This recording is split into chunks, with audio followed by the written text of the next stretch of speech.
Join. All right, hi, I'm Elise Giuliano. For those of you who haven't attended our events before, you are welcome, and you're welcome to sign up on the Harriman Institute website for other events. I'll be moderating today, and we are very pleased to have, of course, the famed Soviet historian Sheila Fitzpatrick, who came to us from Australia. When did you arrive? Yesterday. Oh my gosh. Wow. Impressive.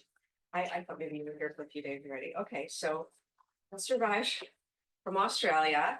And this is her first talk while she's in New York for a bit. We are also happy to have our own Giuliano Gobatov, who will be discussing on the book. This is the book talk for the book entitled Lost Souls, Soviet Displaced Persons and the Birth of the Cold War. The book will be published by Princeton University Press in November. So just about it. I think about 4 days. Wow, great. That's exciting. Yeah, next week. Well, you know, I was going to say November 5th, but I think I may be confusing that with another event. The Day of Dread. Yeah, or joy. So we will just talk about the format for a second. We will have the presentation by Professor Fitzpatrick and a few comments by Mr.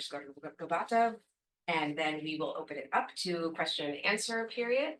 And when you pose your questions, please just a quick introduction of yourself so we know who you are, where you're coming from. And with that, I will start the event. So we are recording this, just so you know, so that people can view and listen to it afterward through a link on our website. Sheila Fitzpatrick is a historian of modern Russian and 20th century migration. She is also professor at the Institute for Humanities and Social Sciences, Australian Catholic University in Melbourne. Before that, she was professor at University of Chicago. She is now Distinguished Service Professor Emerita, University of Chicago. And where I met her, I was one of her students back in the 1990s at Chicago, and I learned a lot from the wonderful Soviet history workshop there that was held each week under Professor Fitzpatrick's guidance. For recent books, and I'm sure you all know there are too many to discuss or list here, but I will mention the recent ones. On Stalin's Team, The Years of Living Dangerously in Soviet Politics, published in 2015. Misha's War, published in 2017. White Russians, Red Peril, A Cold War History of Migration to Australia, published in 2021. And The Shortest History of the Soviet Union, published in 2022.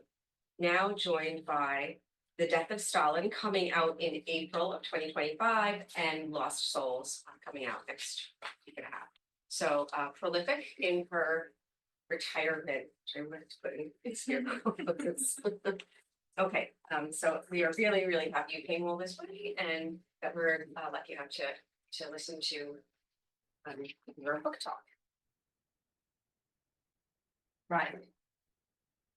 Thank you very much. Just how long should I talk? Whatever you want. No, what do you like 30, 40. Okay. Yeah. Okay, good. Yes, well, let me start off by I was going to add two recent books to the ones Elise said. I was trying to remember their exact names. Anyway, they're both on migration. I continue to work on Soviet history, but I also work on migration. And one of them is called When Migrants Fail to Stay. And that is based on Australian experience. Australia is a great place for people not staying because they really wanted to come to the US. And didn't make it the first time. And the other one is Russians in Australia and Russians in Cold War Australia. And that's basically the those anti-communist refugees that I'm going to be talking about in this talk, how they fitted themselves into what was an emerging Cold War situation in Australia when they arrived. Now, the book I'm drawing this talk from is called Lost Souls, Soviet Displaced Persons and the Birth of the Cold War. And And the reason it's called Lost Souls is because of the peculiar Soviet attitude to these people who decided not to return. The attitude being that this was property, this was Soviet property that was being taken by the capitalists. In other words, property like souls under serfdom. And so I thought, well, Lost Souls in its multiple meanings will do as a title. Then I found that one of my friends had used it as a title in one of his books, but fortunately not as the main in the subtitle. That was embarrassing. So Lost Souls tries to do two things. One of them is to discuss how a refugee problem was solved. The problem being that you have this million or so displaced persons from Eastern Europe left in Germany after the war, unwilling to return, and what's to be done with them. And the solution there, that discussion is one of diplomacy and geopolitics. That's the sort of political discussion. Now, there is another major theme in my book, and that is about the DPs themselves. In other words, I expose social history and political history. DPs are often treated as people without agency, as pawns of fate, as they in fact like to describe themselves. And of course, in a sense they are, but in other senses they are not. In other words, there are all sorts of opportunities for the exercise of agency when you are a DP, and indeed they are doing it all the time, both collectively and individually, making choices about what they think will optimize their situation. That is not what I'm talking about today. I'm actually going to talk about that next week at the Jordan Center. So I divided it up. You get the diplomacy and geopolitics, and they get the social history. On the other hand, I told you about the other theme in case there are people who want to pick up on that and ask about it. So the 20th and 21st centuries have seen many major refugee crises. Hardly any of them have been solved satisfactorily in a relatively short time. That's because it's usually impossible to organize to arrange for them to go back, because they have fled war or famine or some kind of unrest that has not settled.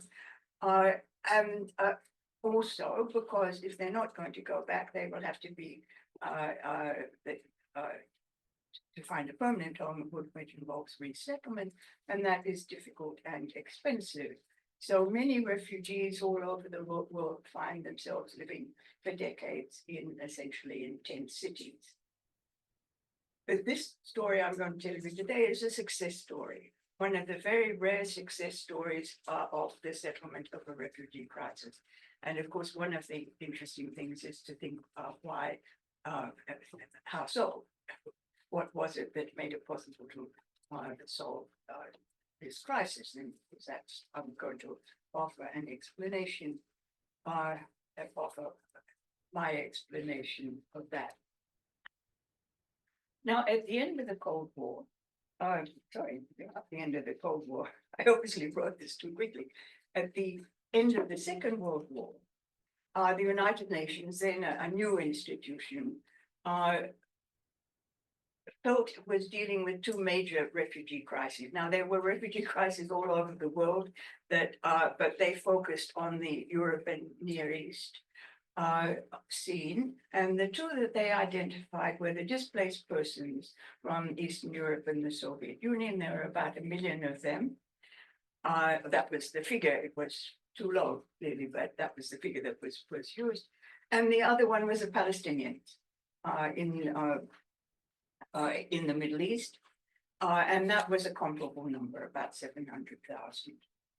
Now, by 1951, the DP problem was solved in a remarkable way, that is to say, by resettlement to first world countries of the great majority. Now, there's a sub-theme here that I'm not really going to explore. Your DPs, most of them are Slavic, non-Jewish, but there is also a significant Jewish group. their situation is a little bit different because there is the Palestine/Israel possibility for resettlement, which many of them take. They are also able to take the other resettlement option that I'm going to talk about, which was available for the for DPs as a whole. Now, if one looks at the broad scheme of things, once it by 51, the DP problem was, as I say, solved, and the Palestinian problem wasn't solved and didn't remained unsolved for decades later. So to start off with, who are we talking about with these DPs? I'm going to focus on the Soviet ones. Estimated, nobody knows exactly how many, in part because DPs did not give accurate information about their places of origin. But the Soviet estimate was about 450,000 and of theirs. And theirs, that they counted in people from the Baltic, which is about 100,000 of that. And of course, people from the rest of the Soviet Union. Ukrainians are the largest group, but Russians are following. So how have they arrived in Germany? I'm going to say Germany, but there are DP camps in Germany, Austria, and also in Italy. But the majority of them are in Germany, so I'll, for simplification, to simplicity, I'll simply say that. So how did they get there? Many of them were forced laborers taken, Ostarbeiter, taken by the Germans from the Soviet Union when they were occupying it during the war, taken to Germany as cheap labor. That group is, of course, male and female, and mainly young, because you want to take people who are going to be good in terms of work. That would be the largest group. Along with them arriving in DP status a little bit later, because they got scrutinized a bit in camps, are the prisoners of war. Soviet soldiers who had fallen prisoners of war to the Germans, they then fall into, they come into Allied hands, and then after about a year, they're released and they become displaced persons. In addition to those two groups, there are voluntary departures. People who had taken who, when the Germans were retreating at the end of the war from the Soviet Union, they took the opportunity to go with them or in their wake. That's all of these things are difficult to quantify for the reason I won't keep repeating myself, but the DPs do not tell the truth about themselves in all circumstances. And if you were a voluntary, if you departed voluntarily, you might not want to say that under all circumstances with the Germans. But it's a substantial group from the Baltics, very large. In the fall of 1944, lots and lots of people left, took the as the Soviet army is coming in and the German army is departing. They go westward. But there are also Ukrainians, Russians, and so on, whose path out of the Soviet Union was a little bit more complicated, but basically occurred in the same way when the borders were open because the Germans are retreating. So in addition, also having the title of DPs are Jews from Eastern Europe who had survived by various means, in general survival meant the largest group of Jews that survived were the Polish Jews who had either voluntarily or involuntarily gone to the Soviet Union during the war and then were allowed to leave again at the end of the war. So that is quite a large group, but there were also, of course, some survivors from the concentration camps, including German Jews. In general, the displaced person label did not cover Germans, and it didn't cover the Germans from the East who were kicked out at the end of the war. But that was the exception was were German Jews who survived. The institution that is handling the question at the end of the war is called UNRWA, United Nations Relief and Rehabilitation Administration. I always get that wrong, so I have to think very carefully what it is. Anyway, UNRWA, which was set up in 1943 with the Soviet Union as a member, as well as the Western powers. In other words, it was an allied undertaking for solving the problems that were going to be left at the end of the war, not only displaced persons, also economic reconstruction, which was in fact a bigger part of the UNRWA task. For UNRWA, DPs are a minor part of the task, although one of the tricky ones. Now, UNRWA assumes that what you do with the DPs is to repatriate them, that you're looking after them until they can go home. And that made sense until it became clear that a number of DPs don't want to return, particularly from the Soviet Union, but not only. And their reasons for not wanting to return are undoubtedly various. In the case of a lot that don't want to return to Poland, which is related both to the advent of a communist government, but also to reports of economic problems there and lower living standards. In the refusal, in general, the refusal to go back is always couched in political terms, because that is what made sense. But we have to bear in mind that there's probably also an underlying economic motive for many at all, because even in a Germany that has been really extensively devastated by the Allied bombing at the end of the war, even then you could see that the standard of living was higher than in the Soviet Union, and so people draw their own conclusion. However, you never say to UNRWA, I'm here as an economic refugee. No, you're here because you're a victim of something political, and initially that political is Nazi Germany. So UNRWA is assuming that repatriation is the solution, but it's when as the Allied military forces also assumed, but they stopped facilitating repatriation when they saw quite substantial resistance to it. And UNRWA had never been involved in forcible repatriation. It believes in repatriation, but it neither has the means nor does it have the will to force anybody back. So in other words, their offer of care and maintenance is what they say they're offering. And care and maintenance is meant to be looking after the DPs until such time as they can go home or something else will be done, can be found for them. Now, I forgot under motives for not going back, I actually forgot to mention a very important one, which is collaboration, or fear of being suspected of collaboration. Among the DPs, there are a substantial number that had served militarily under German command. The Vlasov army, and they're not the only one, but it was recruiting in the prisoner of war camps. Conditions in the prisoner of war camps were very bad. This offered a different, perhaps it would be a different way to die, but it also might be a way of survival. So it's not necessarily an ideological choice at all, collaboration. There are circumstances that make this choice extremely understandable. However, you look at it on paper and it is certainly collaboration.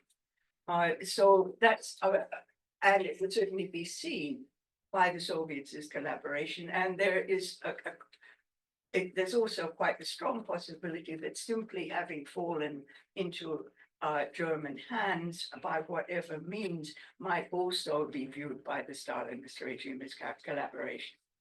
That is not literally the case, but that was an expectation or a fear that was quite prevalent. So lots of people are not going back because of apprehension of what would happen to them if they went. Now, so there's UNRWA with this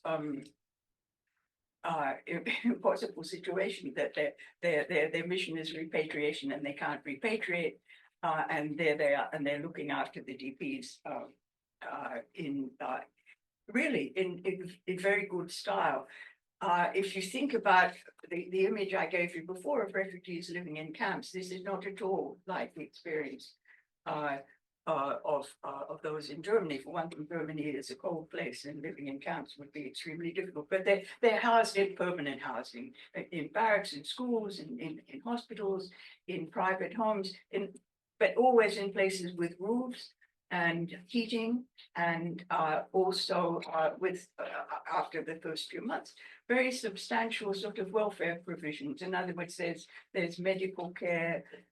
There's educational opportunities, including higher education, incredibly. Higher education at some of the best universities in the world at that time, because that's what the Germans were. You had, as a refugee, as a DP, sorry, as an attested DP, you had to get your card. You had the possibility of working or not working for money. While all the documents say that you were living in the camps, in assembly centers, as they call them, but an assembly center, this is a thing on paper. It may consist of people living in adjacent houses or whatever. In fact, there's a very large number, possibly up to 40%, that don't live in the camp, but that have found, especially those who are working and those who have decent German, they're living in lodgings somewhere. And they may very well say that they are living in the camps and go and collect their rations in the camps periodically, but they don't actually live there. Now, the fact that UNRWA doesn't realize that gives you some sense of of their lack of ability to find to get accurate information. Now, just to round out my picture of the relatively decent life they had in the camps, I have to say that there is an extraordinary proliferation of both sporting activity.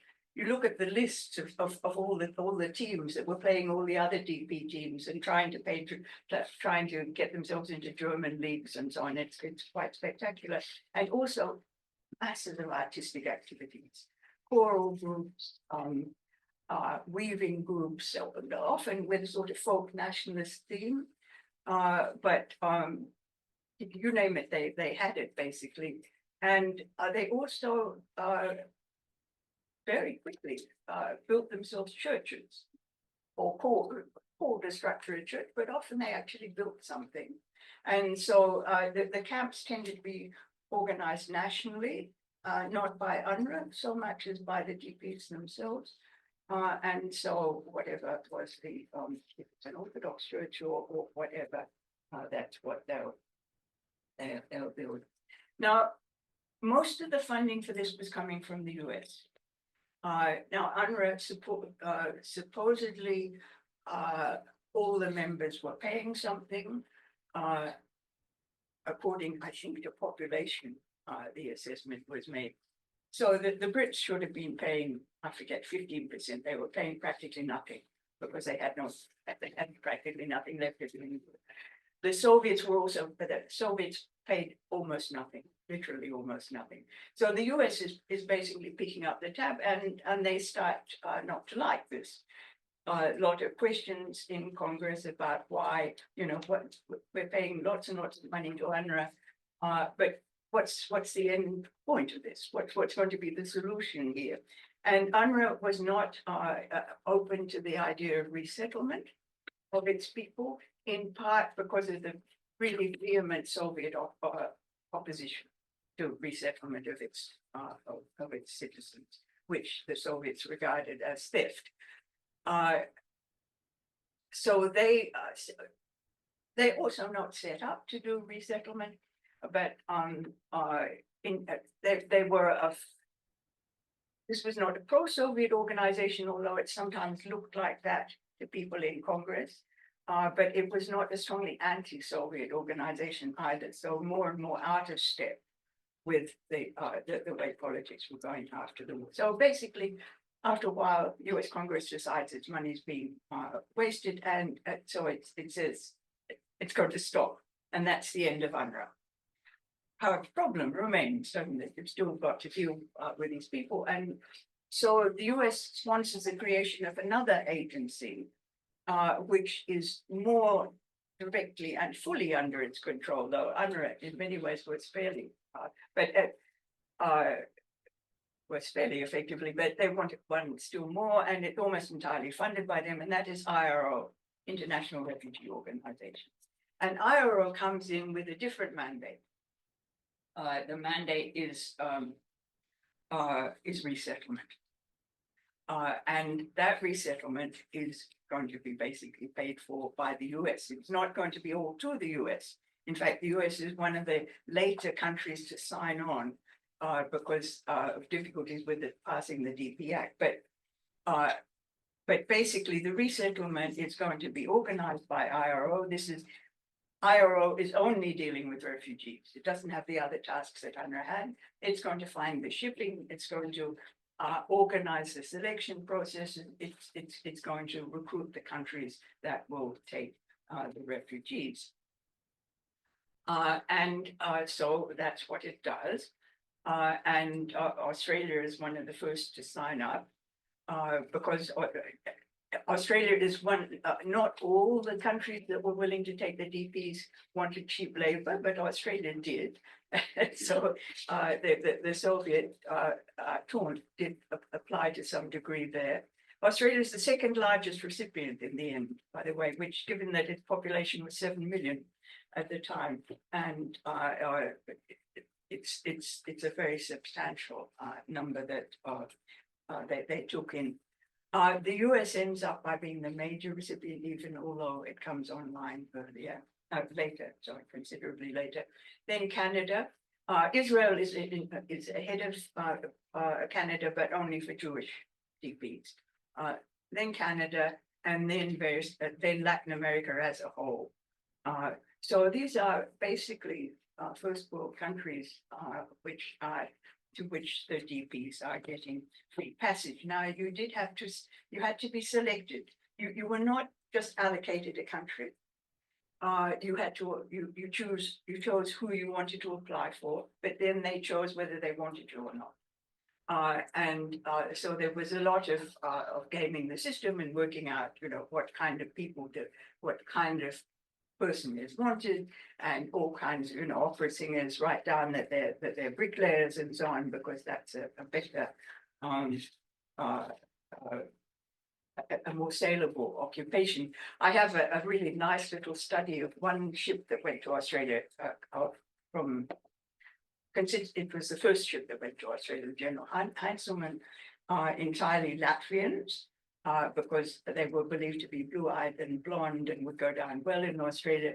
And so the Australians wouldn't be upset that they're getting, who knows what. Anyway, as the people got on the boat, the great majority of the men were farm laborers and general laborers, and the great majority of the women were looking to be domestic servants.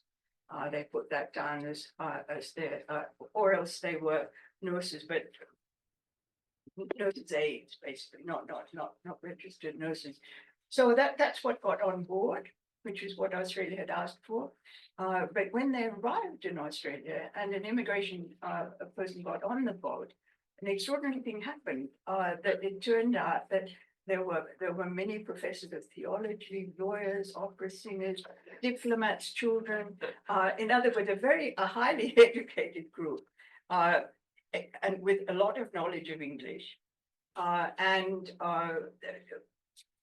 a lot of university degrees among them. They had, in other words, totally changed on board, but the Australians took them anyway. But that's just a sort of extreme example of the reinvention of self that went on with this process.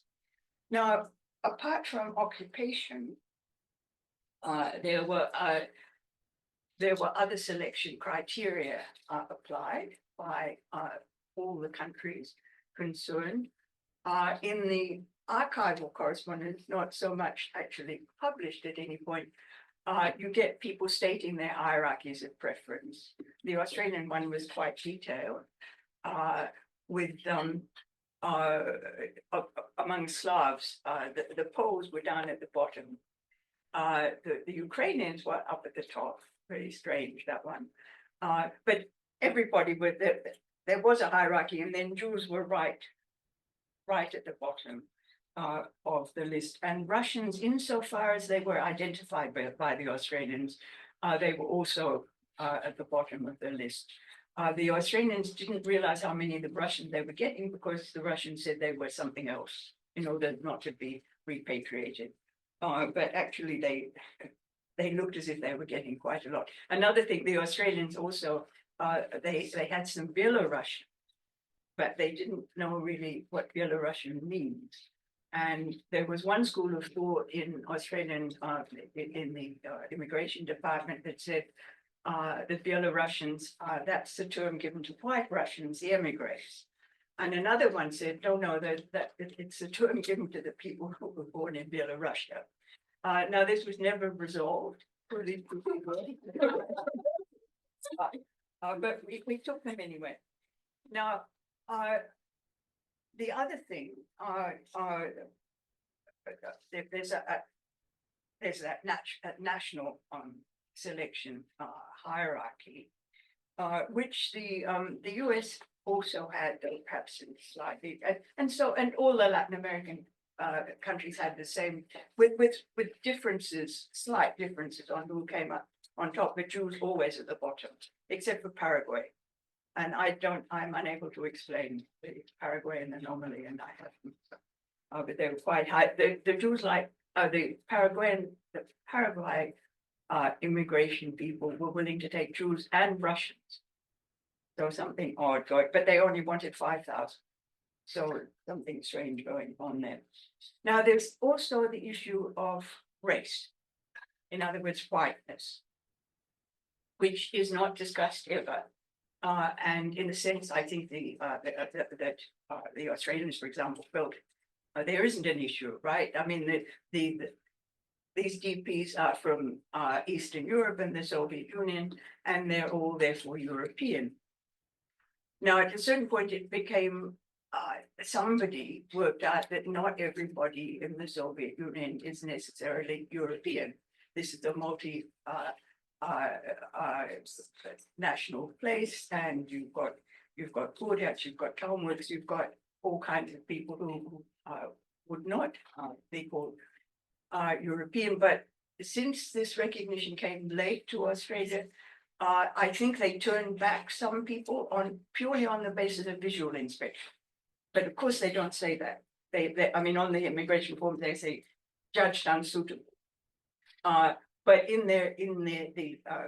were interviewed some of the immigration people years later, and they said, well, you know, if somebody looked too Asian, and they actually explained this. They said it would be so uncomfortable for them walking around in Melbourne. People would look at them, and so just to save them this discomfort, we'll strike them off. But I never done that. There was no formal procedure about that. Now, in the case of the US did not have a white America policy like the white Australia policy, but it did have the stipulation when it was taking DPs that they were European. They're above quota, but they're still in the European box. So the same question came up, and with relation to the Kalmucks. Are the Kalmucks, in fact, who are basically from Mongolia initially, originally, are they to be judged European or not? And the first reaction was no, and therefore the US isn't going to take them. But this was contested strongly by the Kalmuk organizations in the DP camp, and also by IROs, the head of IRO, I think it was the Washington head, a lawyer, who developed a very detailed argument, which he presented in a court and won. Therefore, the Kalmucks were admitted. This was based on two arguments that they both proving that they were European. The first one being that they had intermarried with Russians over the decades, and Russians counted as European, therefore they'd become European. The second one, which is relevant to my main argument, was that because of their democratic inclinations and their general sort of Westerness, they were spiritually European. They had become spiritually European, and these two characteristics were enough for them to be admitted, and so they were. They were admitted.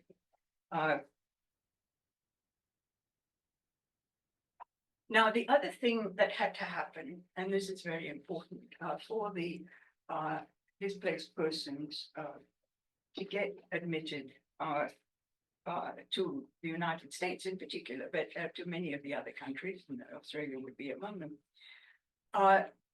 they had to be essentially rebranded from originally the definition of a displaced person was somebody displaced by war and fascism. In other words, it's the war, and the war is the fault of the Nazis, and therefore that's who they are victims of. However, they are from Eastern Europe and the Soviet Union, and these countries after the war pretty well all have communist governments. And therefore the argument can be made that given that they are they continue to be refugees because they refuse to be repatriated, they can be seen as victims of communism. So they are, and this was the DP's own preferred self-identification. So within a few years, by 1947, when the resettlement is approved, there's been this segue from a definition of a DP that was written down as a victim of war or fascism to a working definition that was never written down, but is in fact the way the operational basis, and that is that they are victims of communism. And it is on that basis that Congress is persuaded to fund them. Because this is a time, the late 40s, this is the time when, of course, of intense superpower competition, including propaganda competition. And any way that one could, one of the best ways of proving the superiority of the West over the Soviet Union is to show that people choose it, so that defectors are enormously publicized and presented in heroic light. And so it is with the DPs. They are people who rejected communism. They were prepared to pick up or put up with the discomfort of being a refugee in order to avoid the hell of living under communism. So that's the basis on which this problem is solved. And that's why my conclusion from all of this is not what I didn't think this when I went into the project. I wasn't thinking about the success then, but when I was writing the final version of the book, I realized, A, this is a success story, and B, it is a success story because of the Cold War. Because this argument, the rebranding of the people as victims of communism makes it worth paying the money to resettle them because it is such a powerful demonstration of as it was felt, of the superiority of the free world. So, if one tries to draw a recipe of success for dealing with a refugee problem, I'd identify the following on the basis of my case study, the following characteristics. You need a superpower with abundant funds, an ideological platform, and an enemy. You need your people to be resettled to be white, or else to be capable of being so represented, to pass, as it were, as white. You need them to have the label of Democrat, that they have chosen the free world, they have chosen democratic values, and they need to have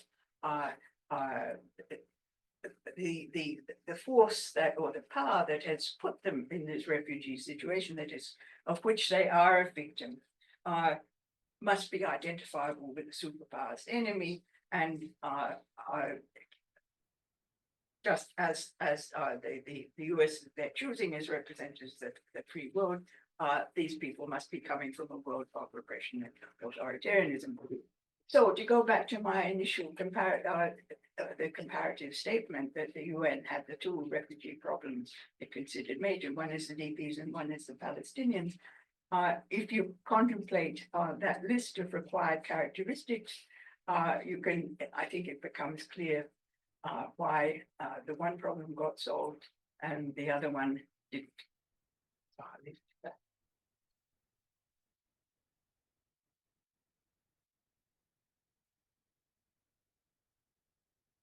Very black and place to leave it. So I'm sure a lot of us have questions, but first I'll ask Giuliano. Yeah, I have two questions. Thank you so much, Professor Fitzpatrick. That was so fascinating. I'm excited to read the book. So my first question has to do with, I want to ask you to engage with maybe your larger work and the larger the methodologies that you've been honing and applying to your work from the very start. I mean, when I first heard about this new book of yours, I was like, oh, this seems very different than what was worked on in the past. I have students here in my class on Stalinism who are reading your work on the Cultural Revolution this week, the Stalin period and the early Stalin period, and it seemed very different. And you were really interested earlier in your career in examining just kind of larger swaths of society, ordinary people, right? And here we have kind of extraordinary people, or like a more kind of smaller slice of a population of Soviet people confronting this very extraordinary moment of the post-war period. But then while you were talking, I realized that there was just actually so much similarities between the individuals that you are studying. We didn't get too much, the Jordan Center is getting the social history, more the social history side of things, but I was able to kind of get a glimpse, I think even quite sufficiently, of how you really look at try to recover the agency of DPs themselves, how they maneuvered through, how they presented themselves, the kind of victimhood that they embodied, how they lied or skirted the truth in some ways in order to get what they wanted from or end up where they wanted to end up. It seemed like your work on the earlier Stalin period in the Soviet Union, we're seeing people in both cases, the GPs and just ordinary Soviet people who are strategizing and concealing parts of their identities, being forthcoming about certain parts of their identities, trying to deal with how to control their fate in this with this heavily bureaucratized, heavily politicized, in this case, global system. In what ways do you feel like you activated or able to use some of the skills and the insights that you employed in your much earlier work, even like in the 70s, 80s, on the Stalin period, or earlier Stalin period? How were you able to apply them to your work on DPs for this book? And in what ways maybe were they not applicable that you maybe had to use different methods or different modes of analysis for this book? And my second question has to do is very small, which is it possible for the book to actually have been the subtitle to be not how the Cold War solved the problem, but how America solved the problem? With the money, I'm not saying that it should be a different subtitle, but it got me thinking, America was the one funding everything. America, even though it was the UN that was in charge, at least in the first wave of trying to figure out the problem, America was kind of running the show. So could it also be the US solving the problem? Thank you. Those are really good questions. Let me start with the second one first. Yes, of course, it was America solved the problem, but why did America solve the problem? I think you look at the question of its funding for UNRWA. It stops funding UNRWA because there's no point, right? There's no method. There's no take home from it, and and of course the problem is not in fact being solved. But there's also no sort of propaganda advantage in it. The reason that enters when you can say these are victims of communism and they have chosen our way of life. And that's why I said the Cold War, you could say the Cold War made America solve it or something like that. But I mean, the Cold War is of course coming from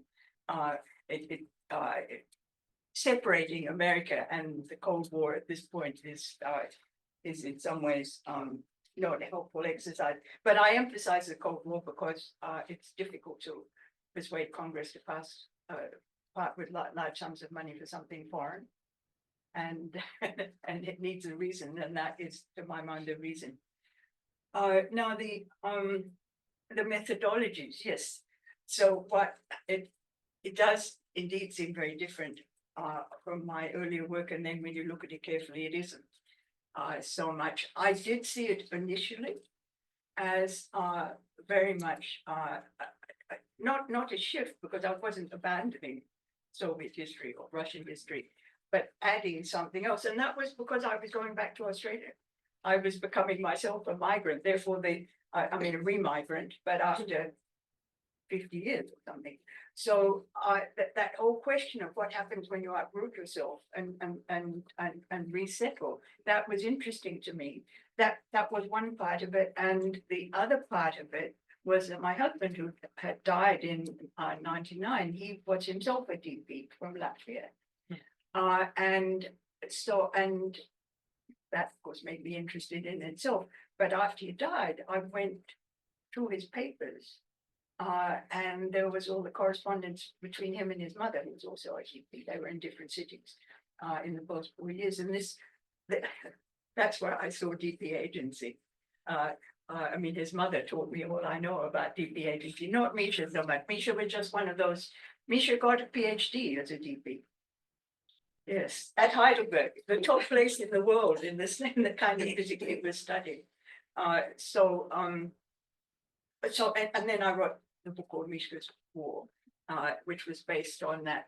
So there's the two things. First, well, which comes first? Actually, the Misha comes first, because I was in the 90s. I was going through those papers, and it wasn't that I intended to do something with them. You know, I just was going through them because I wanted, anyway, I was doing that. I went in, I thought I'll catalog. So I was cataloging, but of course you read when you're cataloging. But then I decided, which was a surprise to me in many ways, to go back to Australia. That this is already the 2010s. And then I thought, well, difficult going to Australia as a Russian historian because nobody there cares about Russia. Now that was actually wrong. They do now, but they didn't when I left. So that I need something else. In other words, if I'm going to talk to any historian ever again, I need to have something other than Russia to talk to them about. And therefore, I thought migration makes sense. Okay, so these are the reasons for going into that field. But once I go into it, of course, the person that wrote Tear Off the Mask, in other words, me, that person is very, very interested in looking at individuals reimagining themselves to fit sharp but dramatically changing times. And I started off by looking at what happens during a revolution, how people cope, how they change their sense of who they are and the sense they project and so on. You discover working class ancestors the way you used to discover noble ancestors and so on and so forth. So it's I was fascinated by the DPs are such an extreme case. And also it's serial reinvention in the DP part. First of all, you reinvent yourself for UNRWA. I mean, when you sign up with as a DP, they won't take collaborators, for example, and so there's got to be no inter-collaboration. I mean, they are by constitution not allowed to take collaborators. That IRO was also not allowed to take collaborators, but after a while, in Cold War circumstances, they decided who cares. Basically, internally, they said. They directed the eligibility commission to, in quote, liberalize its approach. Liberalize its approach by taking Nazis, basically, or not Nazis. That's unfair because most were not Nazis. Right. So there's the all along the line. You for UNRWA have to. You present a certain picture that is going to be the one that will make them give you a DP card with all the privileges, including ultimately, but not under resettlement. But then you also, when you go to the selection committees, there's a question also of the reinvention of self. And I mean, it's not. It doesn't have to be political or in terms of. of the social origin, which I was interested in the Soviet context. For example, you reinvent yourself as an unmarried person. If you had left a family behind, that family is wiped off, and that is in part so that you can marry again. But this is so common a practice that people don't even remark on it. You take years off your age, because almost if that is, unless you're very young, because almost all the selection committees are going to want people under 40. And so if you're 45, Misha's mother repeatedly took years off her age. And but not as many as her elder sister did. So the elder sister ended up as younger. And the older sister had taken about 12 years off her age. Olga, Misha's mother, just, I think, took 9 or so. You know, this again was standard practice.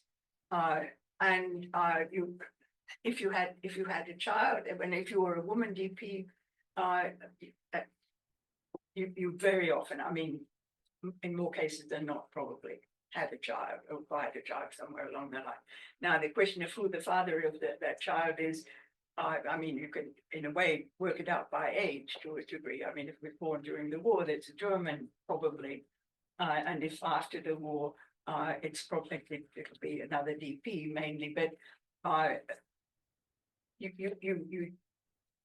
have to fix that basically with this story. And if the child is born in wartime, the story is usually that the father is a Soviet soldier who was killed. So in other words, non-German. I mean, because German father would not be good.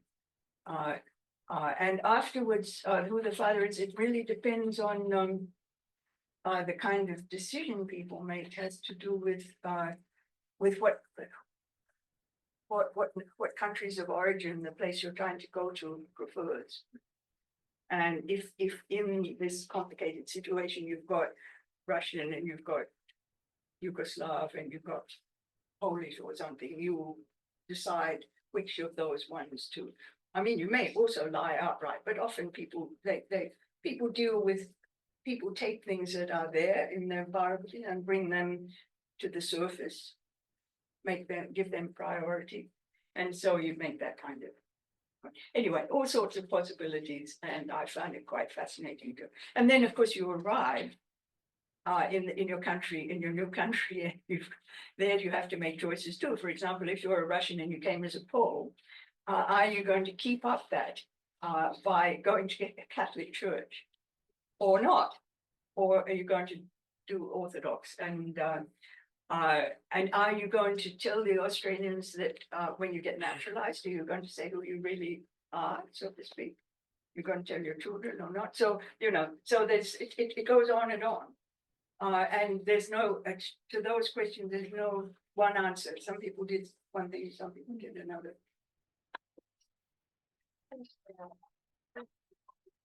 Yes, please.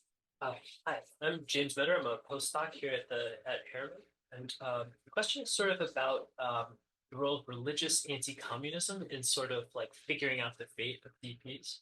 So I've done some work on the Eastern immigration, and specifically Harbinsi, who ended up immigrating to Australia. And it seemed to be very important for a lot of them that they were Christian. That was a really important part of like their path. There was this whole sort of like immigration fixers in Hong Kong who are sort of like figuring out how to sell people as Christian, the right kind of Christians. Mm-hmm. And my impression was this was sort of calqued from stuff that had started in Europe, but I don't know this history very well. So I wonder if since you've studied both, I mean, sort of where does the kind of religious anti-communism in this early Cold War period see? No, it's really interesting. And in fact, it's quite complicated, I think, because the first thing you see in all the camps is the building of churches. And that is, so in the Russian camps too, even in those which have a large percentage of Soviet, like the Merchilov camp, of the best known of the Russian camps, which was run by NTS, run by all basically emigres. But the majority of people there were in fact of Soviet origin, but given by the leaders of the camp helped to get false documents showing them to be emigres. And one of the ways to reinforce, well, I don't, perhaps I shouldn't be correct. It is clear that one of the things you did as a DP was to embrace the religion of whatever nationality you were saying you were. And I think we can't really say why you do. In Mönchhof, you could certainly speculate that these Soviet, mainly, I mean, there's a lot of emphasis in the Mönchhof memoirs about the tutelary task of the emigres in the camp, who were better educated, higher social status, and there's these peasants basically from the Soviet Union, and they're teaching them all kinds of things. They're teaching them manners, they're teaching them to join scout groups, they're teaching them patriotism, and I think they're teaching them religion as well. But anyway, it's an all but universal thing. I can't say universal since my husband actually bucked this trend, and of course, with the Latvians, it's a bit more complicated because it wasn't absolutely clear. I mean, how you would identify. I mean, there are Protestant, the dominant, but you might identify as Catholic. So, but it's for the states whole very clear, Ukrainian fairly clear too. Now, the situation with the Harbinцы, it's where in Australia and in California that you find the two groups of them coexisting. And I don't know the Californian case so well, but in the Australian case, the group from Europe get there first, in general, and the Harbin people come a few years later, but they almost immediately become dominant. I mean, they are a better educated lot. Their orthodoxy is much more straightforward. In other words, they probably actually had practiced orthodoxy in Harbin, which I think one can't be certain of the DPs at all. So whereas the Orthodox Church in Australia, hardly any presence before the war. Greek Orthodox, yes, but not Russian. So you're talking of a church that is creating itself, and it is creating itself basically with DPs from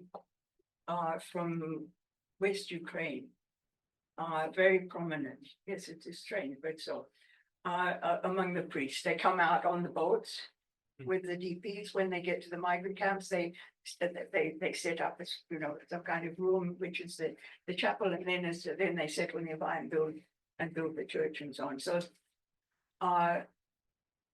there's that lot. And then come the Harbin people, that lot who have been priests who are ordained by the Russian Church abroad in Germany. Then come the Harbin people who have been for the past several years under the Moscow Patriarch. XRK, yeah. So interesting clash. And the first lot hangs on for a while, but basically the Harbin people, because they are the dominant socially in the group, I would say they prevail. And when you come to writing the history, writing the community history of the Russian diaspora in Australia, Harbin is everywhere and the DPs are practically invisible. So I think a lot of DPs became Harbins. Just as, well, among the things that the Harbinsi are notable for, the Japanese who had organized them before in China, they actually they had extensive personnel files, and they asked them for their social estate, Zaslovie. The only people who filled it in as nobility. And it's a very high proportion. So to Australia came a group of Harbinsi who, I don't know, somehow seems about 2/3 of them are from the nobility and 10% related to the royal family on top of that. And so that's, as I say, the European, the DP lot, because I think the Harbin people are not hiding things so much. you know, it's a simpler thing. They came as families, they actually are Russian, they actually are Orthodox. And things are much easier, whereas the people who come from Europe, they don't always come as single people, but if they're married, they usually, it's somebody they met in the camp and doesn't really know the background, you know, so they're much more in effect as it were single without family. The Harbin people, you know, you often knew people who've been neighbors in Harbin or Shanghai, where it's not only Harbin, of course. So you've got a context, there's a sort of stability in that, even though you've moved. Yeah, Diego Benny one visiting scholar here at Harriman. It's a follow up on the Harbin stuff. So you started off giving some numbers like 700,000 to 1 million, I think. This number you provided, the number of Soviet citizens who ended up becoming DPEs. That Oh, no, the Soviet estimate is 450,000. The Right. million is UNRWA's list of DPs from all countries. okay. Yeah, that's my question because you framed the subject of the study as Soviet DPEs. That must have included lots of people who had taken up Soviet citizenship in 1939, 1940, because you mentioned the Latvians.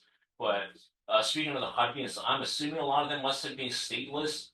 And also there are lots of people from the first wave of immigration in Eastern Europe and Iran who have been stateless. Are those people included in your study? And also a related question, whether you said Harbins arrived in Australia and California slightly later than the DPEs facilitated by UNRWA. My second question, whether or not UNRWA also facilitated their immigration, because I was in South America, I met some Russian old believer, they said they migrated to Hong Kong, you also mentioned that, so I just wonder how like that happened, whether or not, if that's part of your study. Absolutely, the stateless are. Stateless, of course, is not equivalent to Russian emigre, because theoretically other people could apply for Nansen passports, Armenians, for example. But in practice, in the post-war documents, anyone who said they were stateless is usually Russian, is claiming to be Russian emigre. But there are a lot of people, as I found, of Soviet origin. When I was talking about the Mönchhof camp and how they helped the people to obtain false documents, those false documents said stateless instead of Soviet for nationality. And so, yes, I mean, of course, it makes all the counting much harder. All the numbers are approximate because they're in nationality categories that are falsely stated. But also, I think I mentioned, UNRWA didn't really have a handle on how many DPs are living outside the camps. And I was struck when I looked at the IRO, this is 50-51, IRO is giving its year by year total of people that resettled and people that were still in the camps, and the number of the camps keeps growing. It's growing even as large numbers are departing. In other words, collaborators and people who hadn't been able to enter the camps are entering the camps. Therefore, that million number that they gave is, I think, well below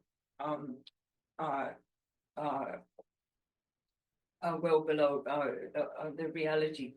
Now the other question. Whether it operated in countries like China, Iran. Yeah, UNRWA, you know, it was theoretically it was dealing with rehabilitation, relief and rehabilitation anywhere that the war had affected, and of course that involves quite a large part of Asia. In practice, when they looked at that problem, they just thought, no, too many. So that they were really only dealing with European or near offer. In other words, the Middle East got in, but they were dealing basically with refugees in Europe and in China. You know, there are huge numbers of Chinese displaced, for example, trying to get back. They just felt they couldn't handle that. What they did in the Shanghai series, we'll take the Russian stateless. They're a small group, but we'll look after them, as well as the Jews who come during the war. But UNRWA was not the only agency dealing with them. But so that with all the many refugee crises, problems in the world at that time, they limited it essentially without actually saying so. My name is Taylor Zychek. I'm also a postdoc here. So two short questions. One, maybe you could just tell us a little bit more about the Soviet states' motivations. You alluded to it in your title, and this feeling that Soviet property or Soviet individuals were being pilfered away. Maybe you could just tell us a little bit more about that mentality, and then what happened to the DPs who did go back to the Soviet Union to that extent. Mhm. Did they all meet grisly fates, or was there a more positive story? Right. And then the second question, I'm curious about the similar displaced people's crisis after World War I. Granted, I don't think it would have been called displaced people, but various refugees who were thrown into the tumult. So to what extent did the League of Nations experience factor as an example, positive or negative, for the post World War II experience, to the extent you've studied that or that comes up in your project? Mhm. Right. So the Soviet states' motivation did, of course, one has to here, I mean, it's a matter of working out what one thinks they are rather than looking for their statement about our motivations are such and such. What is striking is that they insist on the return of everybody who can legally be called a Soviet citizen. And that means that that includes people who clearly don't want to return. It includes all nationalities, obviously. It includes the sick. They'll take back people with TB. They'll take back people with venereal disease, and they will take psychiatric patients. That's very unusual. Other countries really don't want to take problem categories like that back. So that insistence on everybody is slightly undermines the other plausible argument about why they wanted their people back, which is labor. I mean, of course, the huge population losses, here is some population, bring them back, that makes sense. It doesn't, on the other hand, completely make sense to insist on the return of all psychiatric patients who were. Now, the other thing that is striking to me about the Soviet motivation is that they are indignant to the nth degree about the fact that their people are not being sent back and then that they're being resettled. Now, they never ever make a distinction between the people who had only been citizens formally and very likely unwillingly since 1939-40, and as were the old Soviet Union. Now, had they made that distinction, the sort of the figures on refusal to return might have looked fairly different. As with the DPs, it is unfortunately impossible to work out exactly who came from where, because a lot of people claim to be West Ukrainians because that made it more plausible that you wouldn't want to go back. But no doubt undoubtedly a lot of people were West Ukrainians, if only because forced laborers are a big part of this group, and forced laborers, the closer to the border, the larger numbers were taken, for just logistical reasons. So the presumption is the Soviet historian who was trying to make sense of this, Zimskov, he thinks of the people, the self-identified Ukrainians, probably 2/3 are West Ukrainian and the others from the old Soviet Ukraine. But we simply don't know, and that group cannot be, although people claim to be West Ukrainian. The term West Ukrainian is not officially recognized, nor was even the term Ukrainian for a while by the Allies and UNRWA.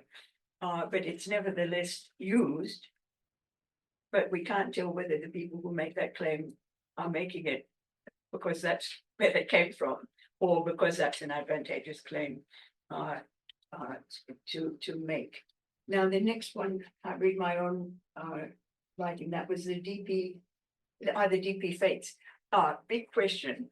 But the assumption of the DPs, and that became an assumption of the Allies, was that anybody who went back was likely to end up in Gulag. In other words, it was a 100% fear.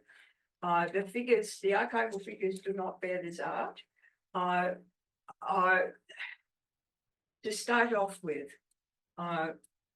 about 40-something% of the DPs who go back are women, and the rate of them going to Gulag is very low. In other words, overwhelming majority of women who return simply get sent home.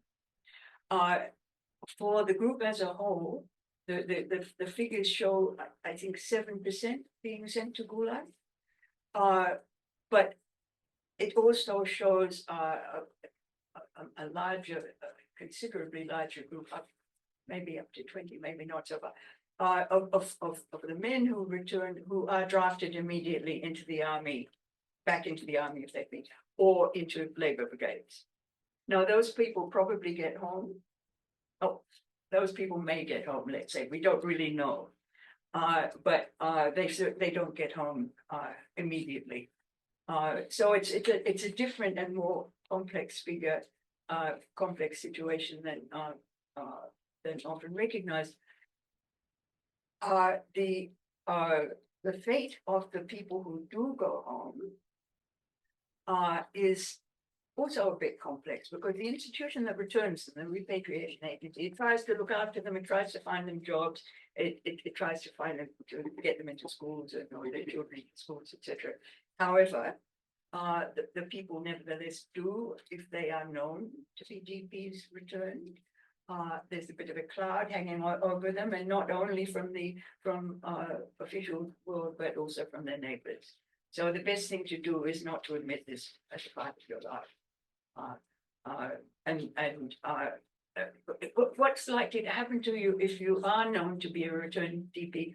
It's not so much arrest, it's more likely difficulties at every stage of, whenever you have dealings with the authorities, it comes up as a problem.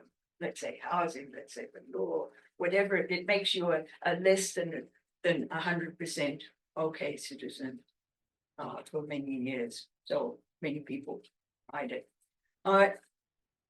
Comparison with what happens after the First World War, I've looked at it mainly from the point of view of comparing the Soviet response to the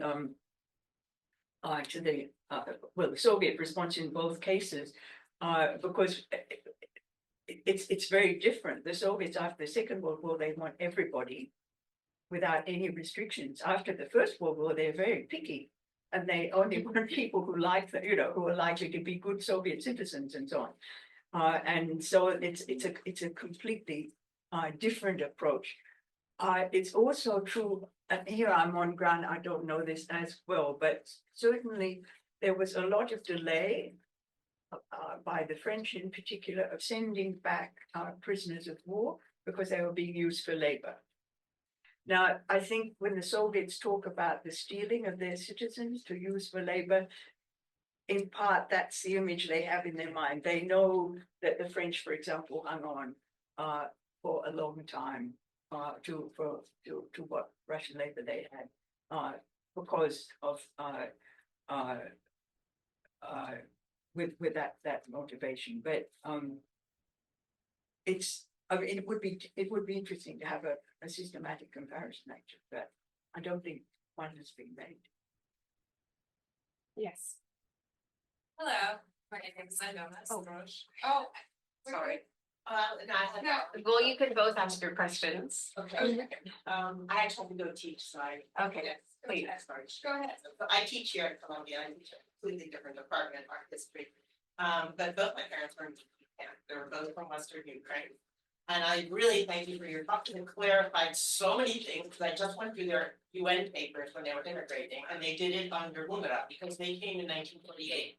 So, for example, my mother always told us that her father sent her to Vienna to be safe from the Germans and the Soviets fighting, whereas she told Lumina that she had gone to German labor to a pharmacy in Vienna. So now that explains everything to me. And And my father also got a PhD in Heidelberg literature. Oh, really? So that's good. Not in physics. He was in medicine.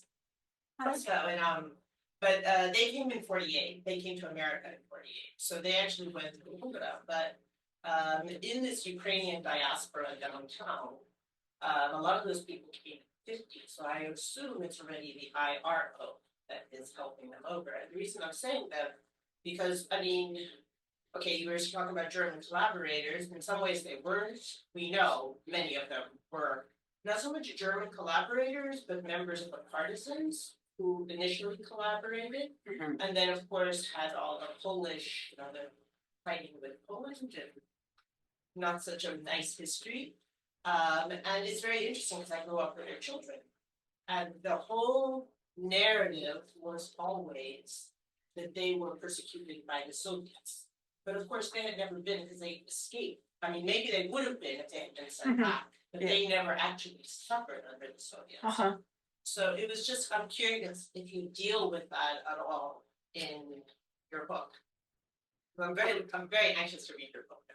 Well, it sounds exactly the kind of story that I love to hear in more detail. So maybe sometime you could actually tell it to me in more detail. I mean, it just from what we said, it all sort of slots into It's into place. so many things. Like, I was just looking for all these papers like 2 weeks ago. No, I mean, the only 48. It's quite. They were lucky to get out so quickly. SS Tiger, March They're 29. It's virtually, right at the beginning. So there was. Do you know what camps they were applying for? Dingolfing. Dingolfing. So it's outside of Munich. It's where okay. the BMW factory is. Yeah. And I was there when I was little. And then they got married there. They met there. Ah, yes, yes. So, a tremendous rate of marriage in DP. So, yeah. Yes, well, yes, of course, people, partisans, also that collaborator is such a broad term. It can cover all kinds of, and it's a pejorative term, of course, always. I mean, lots of people found themselves in situations where they could come into be put under that rubric retrospectively, but that is only. Some way they were a collaborator. They did welcome the Germans, but then when they realized that Hitler also didn't like Slavs, they kind of So that's so often the case. I mean, because I think you say collaborators, and that just suggests somebody who sort of immediately, flung themselves into the Nazis' arms and stayed there, and life really isn't like that at all. In other words, that sort of constant reevaluation of is I think typical. Well, my husband, Misha, he it's a different kind of example. But he grew up in Riga, thinking of a mixed Latvian-Hungarian family, thinking of that this backwater is not my place. I belong to German culture. He's born in 1922. So he's growing up. This has nothing to do with Nazis. It predates, but German that's the cultural field he feels he belongs to. So when he finds himself as a displaced person, and he was one of those who went himself at the end of the war. But not out of sympathy with the Nazis, but on the other hand, with this feeling that German culture is his home. But then that became really problematical, as I think. And so then he started to hate German culture. I mean, hate it and love it at the same time. And so at the end, after he's got his PhD in Heidelberg, the sensible thing, and there wasn't more, he married a German woman, the sensible thing would have been to stay with his Dr. Vater, who was a supporter of his, and have a job, in the best place in the world for photonuclear at that time. But he's got to get out. He's got to leave, and he could never explain this other than that he couldn't be in Germany anymore. And that's a person who's defined himself as. My grandfather, another he looked up to. He had his degree was German, taught German, Ukraine, and a lot of his students were German was associated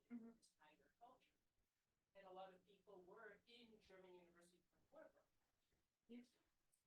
Well, and I mean, who wouldn't, in a variety of fields, who would not want to go to a, I mean, Riga was okay in engineering, but Germany, Hanover was better when Misha ended up in Heidelberg. There's no comparable in Riga, no physics department that would match Heidelberg or anywhere near, so these sort of ironies abound and complexities. And you only get the complexities, of course, when you look at the individual cases. Thank you. Leonie. Hello, I'm a student here. My name is Savannah. I have a broader question about your work. As I understand, most of the archival work you did for this book comes from Australian archives, because this was your focus. Oh, no. No? For the last book, for the White Russians Red Peril, that's Australian. That is Australian archives, but I wrote. COVID comes in here to a certain degree. The main work on the non-Australian part, which was for a long time the biggest part, is in the IRO archives in Paris and the UNRWA archives in New York. Okay. But this still very much concerns Soviet citizens, so you did not have access to archives that described these Yeah. DPs from. Yeah, I did. You did. There's a wonderful in Garth in the state archives. The state archives. I worked on the repatriation agency. The government agency set up by Soviet to organize repatriation. Now that does not illuminate the forced repatriation of the greatest numbers straight after the war, which is done by the army. And that I didn't have access to. But in Garth, they have the repatriation agency. And the repatriation agency did this wonderful thing, which was to interview returnees. This was after filtration. It's not the filtration interview. It's not the one that says Gulag or not. It's when you've gone through, you've successfully passed through that. And they interviewed them, and the explicit purpose of this interview was to find out about the DP camps, how they were organized, who was running them, who in the DP camps might be a Soviet citizen under disguise, perhaps, who might be accessible to being persuaded to return, because there's voluntary repatriation after the way. And those interviews are absolutely there. I've loved a phenomenal source because that question about the DP camps is not very important. And it wasn't very important to the DPs could care less about it, except for a few. There are a few DPs returning who think they can get themselves a better deal at home by coming with a big list of people in their camp that they've memorized. In fact, I found one list with Misha's aunt's first husband on it. My husband's first. She'd named this woman, a Latvian woman, had named about 250 people. And it didn't do her any good because they just said, who is this strange person who brought us all these names? But what most people did, okay, you've just returned after a very exciting few years and somebody is asking you about it. And so you basically say, let me tell you the story of my life. And so all the women in particular, that story is about, I found this man and I had the baby, but then he left and I found another man, but it was complicated because he was Italian, this kind of. So they tell you all this story and they wrote them down because that's what the people are telling. And then from the higher administration of the agency, they write and say, can you stop them telling all this personal stuff? Nobody wants to know this personal stuff. And when I read that, I thought, you're wrong. I want to know. Anyway, it's a source on a relatively small number, 4950 returnees. But it's the kind of, these are the stories that they talked about black market activities, all the stuff you certainly didn't talk about when you get to your country of resettlement. Because when you get to the country of resettlement, your story is, I was a pawn of fate, I was kicked around, particularly I was a victim of the Soviets, and now, thank God, I have found safe haven. So that's your story, and none of this complicated stuff. So the Soviet stuff I have is not,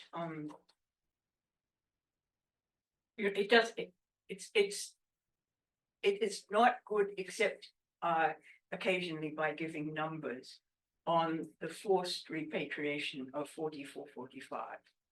It just doesn't illuminate that, because repatriation agency, although it formally came into existence at that time, it's sidelined. You know, in the Soviet system, there are the people who does the violent stuff, and there are the other people. And my repatriation agency is the one that does the non-violent, and indeed tries to look after the DPs. Often, when you know the security agencies or the army are trying to give them a hard time, my agency is trying to look after them. Anyway, I don't know if there's. You may want to know something else about the Soviets. That's all right. I guess I was just asking you because I'm concerned with Russian migrants today, and sometimes I wonder if, because I don't have access to information sources within Russia, from the country they are coming from, if I'm paying a price of not having information access, and if I'm missing a part of the story by not having access. Yeah. Do you have a sense of where the data would be that you would be?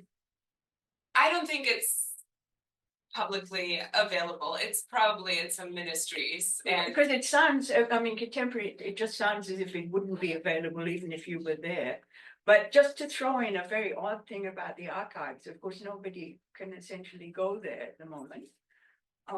But I was told by the people in Washington that, in fact, for the few people who were going there on tourist visas, breaking all the rules, you know, our rules, but they going on tourist visas because the old mechanism of invitation is broken down. You're not meant to work on archives on tourist visas, but anyway, I'm told that they are there. But what they said was that they're treating foreigners terribly well. Now, I don't know if this can possibly be true. I've heard my other piece of anecdotal evidence is from a Chinese student, a person with a Chinese passport who's studying in Australia. Don't ask me why. He's having difficulty, although he's got a Chinese passport. They made him wait. But what I was told from the Washington people is that they had that GARF, not just GARF, but the old presidential archive, that they had opened really a lot of stuff on perestroika, a lot of stuff that they were allowing photographing, which they never did before. Yes, You're talking post 2022? Now. no, last year. And this is not, I'm not reporting this, I'm reporting this as somebody told me by somebody in a Washington agency who had herself been there. And in GARF, she said that they have opened a bunch of stuff from the 2000s, including Duma committees with presidential correspondence. And that when somebody went there and asked, they said, "Pearls." No, I mean it is so counterintuitive as to be. They want some imported chocolate or something. But I mean, they always did. I mean, no, in this case, I can see that there would be simply a quick pro quo with the person that I'm talking about who has an official position. So, you know, but she insisted that this was not describing her own personal experience, but that this was that she observed that. I mean, I said, "Who are these people, and what visa did they come on?" And she said tourist visas, but she didn't tell me exactly who they are. And she also said that that some of them might have been invited by institutes, you know, which was the previous situation. But I don't think that I think that would only be possible if this is a really a trusted person that had got a letter of support from somebody or other. I mean, I just don't. But they're Americans, not West Europeans. That she's American. talking As described, Americans, although. about. Although, who knows? I mean, it did, Maybe but the Europeans have similar prohibition. I mean, they're also not going to go there. Yeah. And it's the similar, and the UK, the same situation that on university funding, on foundation funding, you can't go. So I mean, it's just a very strange.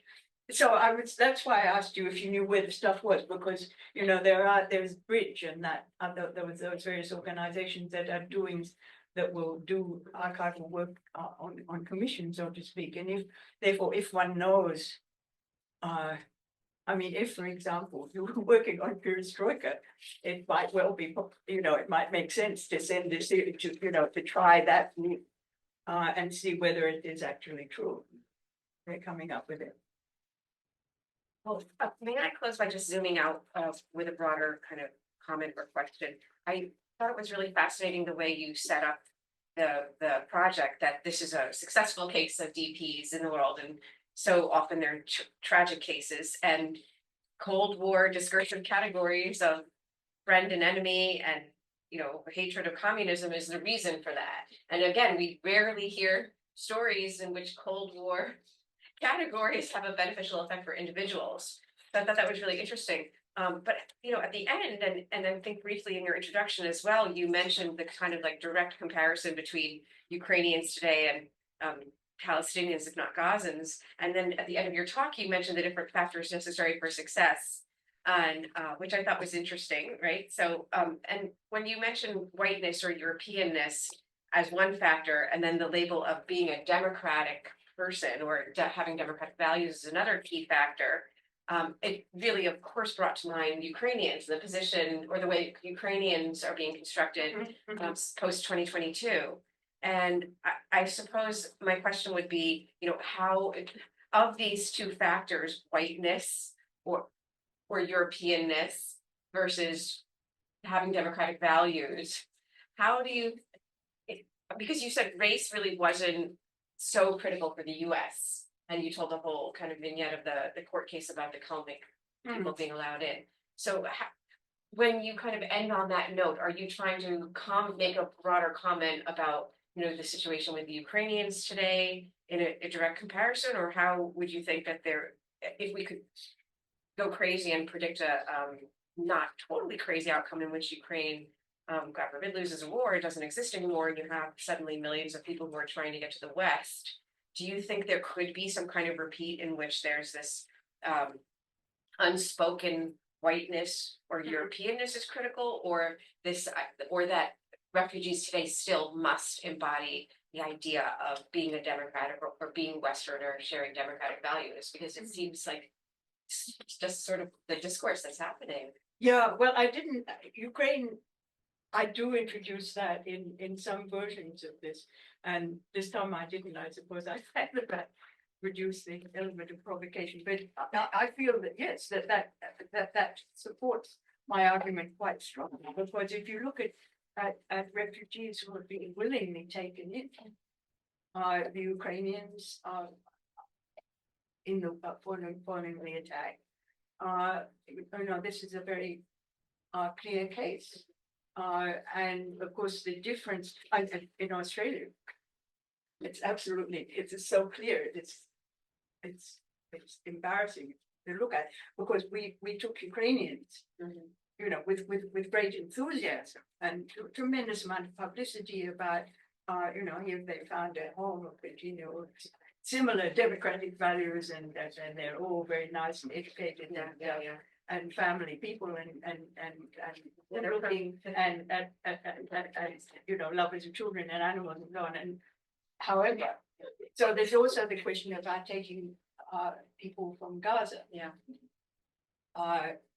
And this is caused tremendous trouble, even taking a very few.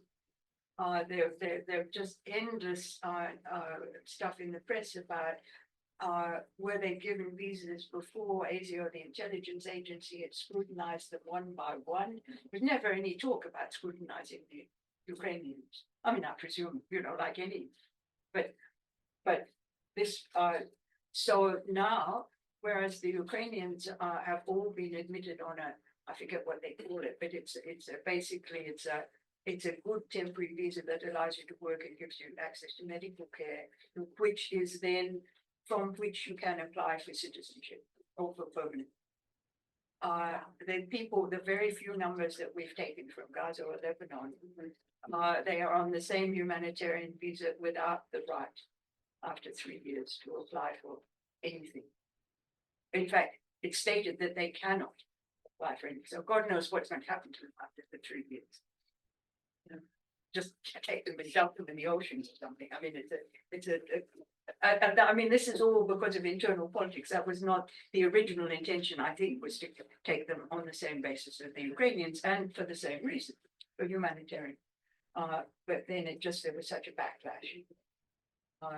That as to whether it would work, a second time, I hadn't actually made that step.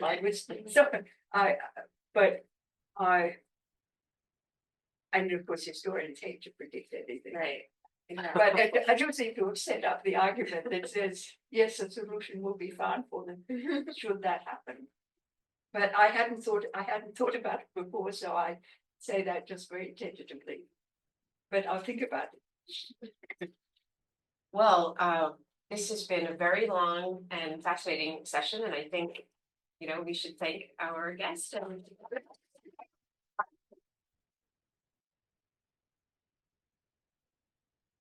Thank you for coming, and look out for our future upcoming talks, of which there are quite a few.